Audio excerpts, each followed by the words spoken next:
Simple recipe for tonight's ulam. Hello everyone. At ito yung ating inihanda. Bali, yung sibuyas, bawang, at saka yung marinated pork.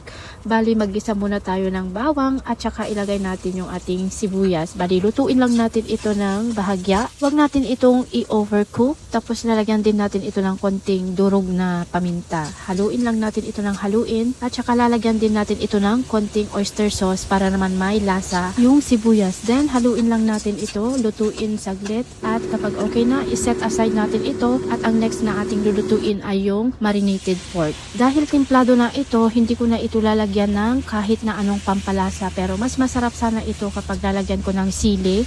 Kaso nga lang yung mga bata kasi hindi sila mahilig sa maanghang. Pwede rin po itong lagyan ng konting lemon juice para naman mabalance yung lasa. Kaso nga lang, wala naman kami kasing stock na lemon. Kung ano lang kasi yung nandito na available, yun na lang po kasi yung nilalagay ko. At kapag okay na at alam na nating luto na yung karne ng baboy, saka naman natin ilagay yung sibuyas na nagisa kanina. Pwede rin kayong gumamit ng puting sibuyas, pwede rin kayong maglagay ng broccoli, cauliflower at kahit anong gulay na pwedeng isahog dito.